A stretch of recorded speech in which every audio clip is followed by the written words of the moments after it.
One of the biggest life lessons I've learned in the past few years is that time management is the utmost difference between where you want to be in life and where you are, either that's personally or for your business. Hence why in this video I'm going to be taking you through the 5 things that I do to manage my time that has ultimately made me more efficient and more focused to be able to get to the goals that I have set for myself. I've been waiting too long and it shouldn't take a week. Put on your favorite dress, I see you. And the realization is that you are actually fully in charge of it. What most people go wrong, and I was one of the same as well, like I had my set routine, right? Which was that I'm gonna work from like 9 till 6, then I relax, or then I'm gonna have dinner, then I'm gonna watch Netflix, go to sleep. It was this idea of that you live your day and life in a certain way, which I guess comes from society and that's what everybody around you does.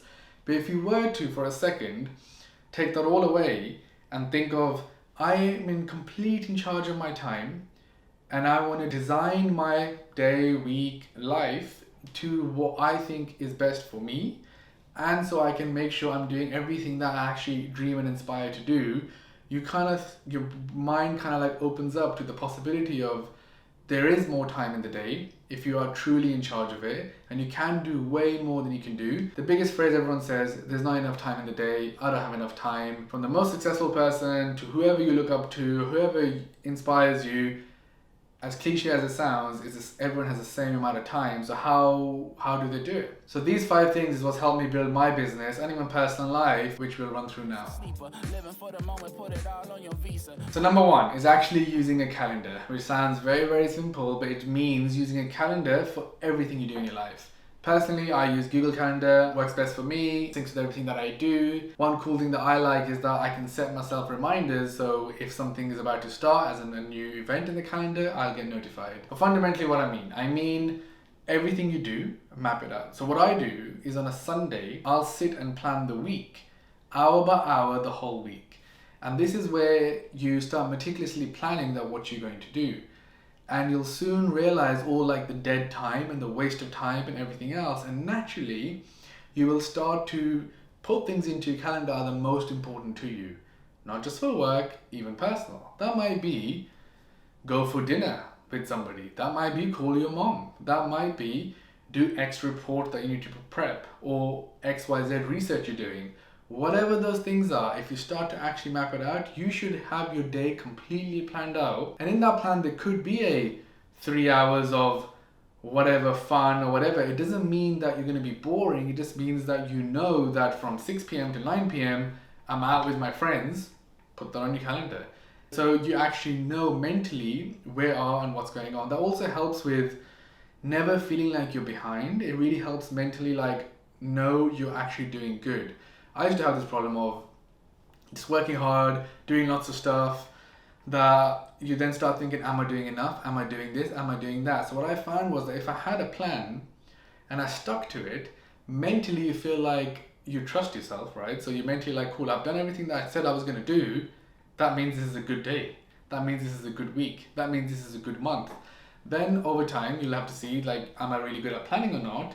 That's a separate problem, but at least you'll know that in the day, is it a good day? One of the biggest things as an entrepreneur, as a founder, is that you're always second guessing, am I doing enough? And that's such a genuine thing that I'm sure a lot of you guys will relate to. So this first thing of calendar has really made me get on top of it, that I'm no longer second guessing, I'm no longer thinking, am I doing enough? Is today a good day or a bad day? If you take financial sales or gain out of it, underneath that, is it a good day or a bad day? Because yeah, we could have sold lots today, but did we actually do all the things we were meant to do? Did I do all the things I was meant to do? That's normally the biggest mental thing for me, to be like, is it a good day or a bad day? So yeah, that was number 1. Start using a calendar and manage your life completely through it. Number 2 is actually very straightforward, but I to have a to-do list. That means in your calendar, all the different things that you were going to do, what actually are you going to do when you get to those things should be very, very clear. And your to-do list kind of works in 2 ways. One is it's the list that you should be using to actually prioritize your week and figure out what you're going to do. And secondly, when you're going to sit and do some sort of thing, you actually have an itemized list to then reference to make sure you're doing it right. Because then the next problem will come, yep, okay, I have my calendar, I'm going to go and do X, Y, Z at a certain time, But what do I actually do when I get to that point? If you could have a list to go after, that's really, really useful. For me personally, I use Trello. I have it on my phone and on PC, and I use that as my list. And anything that comes up into my mind at any point at any time, I write it down immediately into Trello. Like that, I don't miss it. So that's another advantage of being very list orientated. That if you remember to do something, just write it down in that moment. I like to use that over everything else. You can use notes, you can use many different tools. Personally, use Trello, and real thing that nothing gets missed. Even the smallest thing I write down, even when someone may say something to me, for me to reference that, I don't forget it, I'll write it down. So when I will read it, I will remember, yep, that's what it was, and that's why I had to do X, Y, Z, or whatever.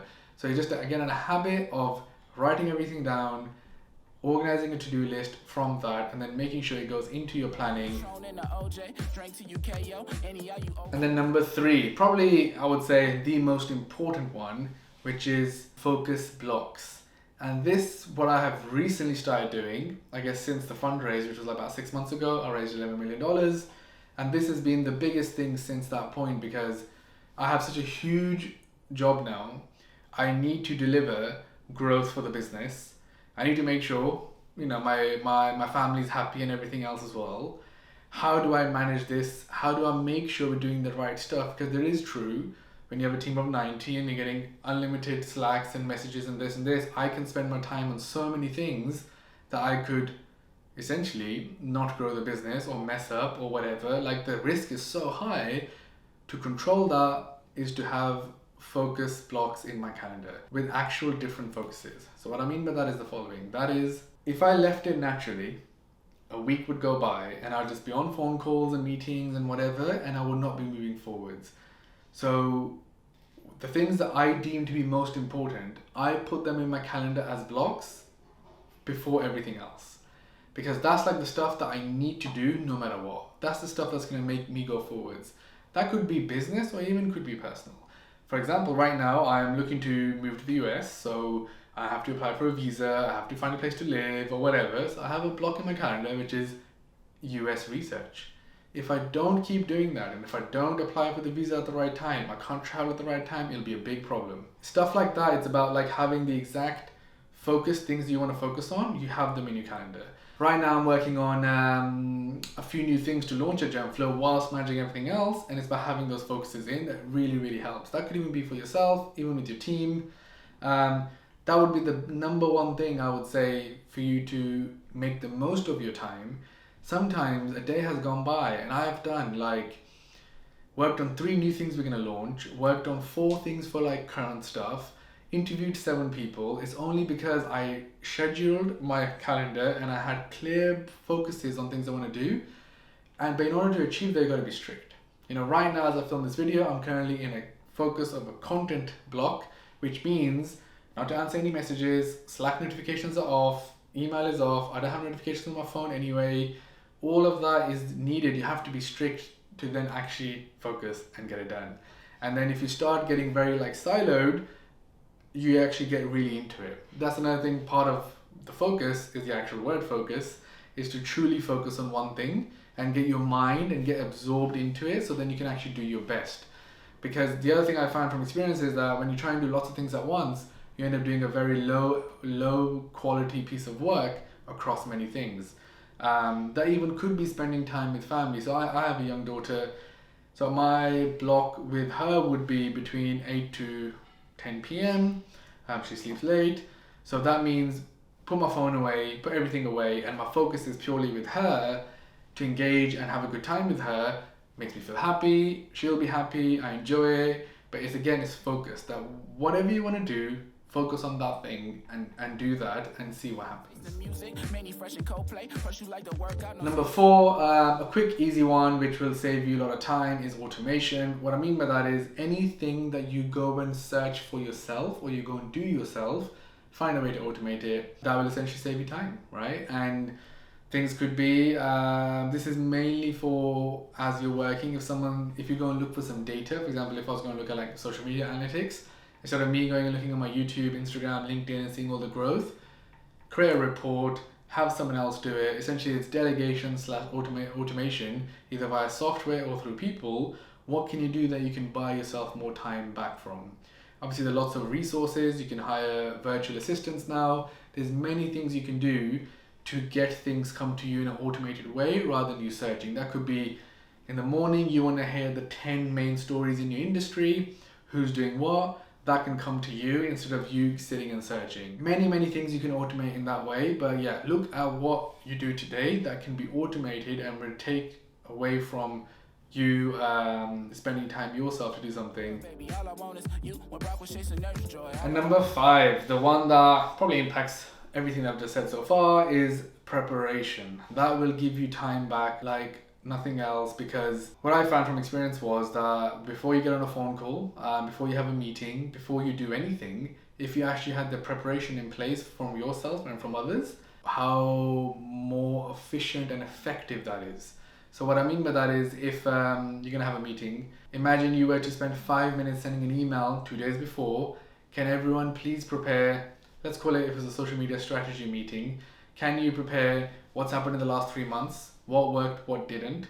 Can you check current social media trends and see what's working today? Can everyone come prepared with 3 things that we think we should do?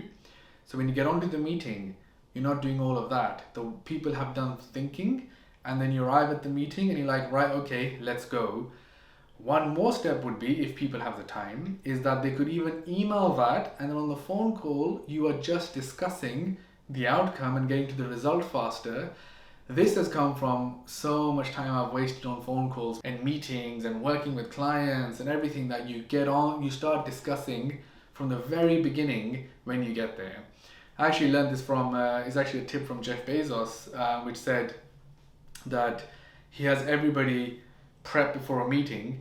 You share the notes with everybody, so when you get to the meeting, you're not talking about why we're here and what we're meant to be doing. You're actually talking about the result or the solution we're trying to gather in that moment, and then you end up with actually what to do. So it's just the idea of preparation and everything you want to do.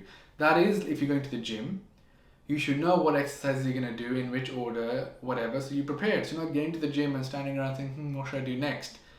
If you live your life like that as well, essentially you're wasting time. Because in the gym, you should be organized, you should know bam, bam, bam, what exercises you're going to do. You can have the best workout, 40 minutes, you're done.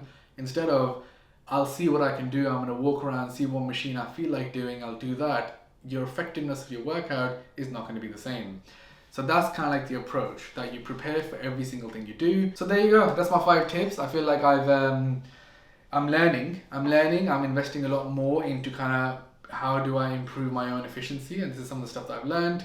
Trying to implement some of it, see how that works for you. For me, it's really helped me build the business to where I am today, is being this. Obviously, some of you that follow me may see on my stories that I sleep so late, or I do this, or do that.